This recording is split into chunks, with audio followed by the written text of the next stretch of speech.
This is the story that strips away the camouflage. Because once you understand Trump Tower Moscow, one lie dies forever. The lie that Russia was just an outside political issue swirling around the campaign. It was not.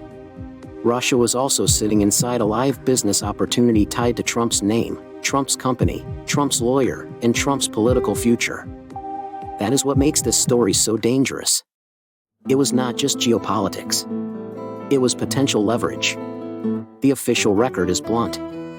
According to the Mueller report, the Trump Tower Moscow negotiations began in approximately September 2015, when Felix Sater approached Michael Cohen about a Moscow Tower project through IC Expert, a Russian development company controlled by Andrei Rozov. Cohen got approval from Donald Trump to negotiate. And Mueller states that Cohen provided updates directly to Trump throughout 2015 and into 2016, while also discussing the project with Ivanka Trump and Donald Trump Jr. That matters because the public story later moved in the opposite direction. In August and October 2017, Cohen told Congress that the Moscow project ended in January 2016. He said it was not discussed extensively inside the company. He said he never agreed to travel to Russia. And he said he did not recall any Russian government response to his outreach. But the special counsel's criminal information says those statements were false.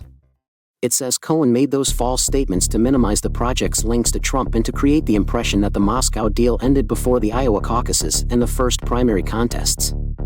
The real timeline was much worse politically. According to the charging document, the project did not end in January 2016. Cohen and Sater were still discussing efforts to get Russian government approval as late as approximately June 2016. Cohen also discussed the project with Trump more than the 3 times he had claimed. And he briefed Trump family members inside the company. That is the center of gravity in story 2. Not rumor. Not television noise. A live Moscow business opportunity tied to Trump's brand remained active deep into the campaign period. And then comes the most explosive part. The Kremlin Contact. The criminal information states that in January 2016, Cohen emailed the office of Dmitry Peskov, Vladimir Putin's press secretary, seeking assistance for the Moscow project. A few days later, Cohen received an email from Peskov's personal assistant. Then he spoke with her for about 20 minutes, outlining the project and requesting help securing land and financing.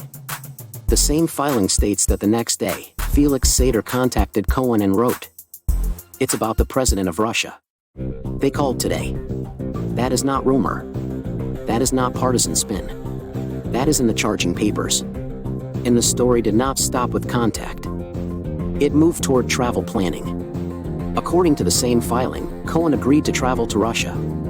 He took steps toward possible travel by Trump. And in May 2016, he exchanged messages with Sater about a pre-convention trip for Cohen and a later trip for Trump after he became the nominee. One message invited Cohen to the St. Petersburg Forum and said Peskov's office wanted to meet him and might introduce him to Putin or Prime Minister Medvedev. Cohen replied that the trip worked for him. He only backed out in mid-June. This is why story 2 hits so hard. Because it is not just about whether a building ever got built. It did not. It is about what remained alive while Trump was asking the American people to trust him with the presidency. A Moscow deal. A branded project. A foreign power structure in the background. And a campaign that never really escaped it. That is the essence of the vulnerability. A presidential candidate was publicly saying one thing while a major Russia business opportunity was privately still moving through his inner circle. Even if you do not call that criminal coordination, it is still a glaring political and counterintelligence exposure. A candidate dealing with a foreign adversary's power structure while asking voters to believe he had no meaningful Russia business in play.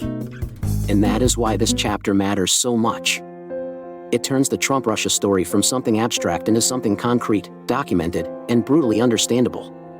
The campaign did not cleanly separate itself from Moscow. The deal lingered. The outreach happened.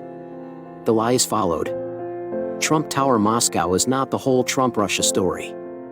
But it is one of the clearest proofs that the campaign never really escaped the deal. And story 3 pushes even deeper. Because before the public understood the full attack, a Trump campaign advisor was told Russia had damaging material on Hillary Clinton in the form of thousands of emails. That information later reached US authorities through a foreign partner. The FBI opened its investigation. And the man at the center of that contact lied about it. There are 13 chapters left in this series. Subscribe now. New chapters every Friday at 6 p.m. Big Dave here. Fascism dies when the world is watching and Canada is watching net. And so is the world. 1K videos on our network for enjoyment and research. Act now to save democracy by supporting Ukraine. Their success is ours. Go to United 24 Media and tell them Big Dave sent you. Big hugs.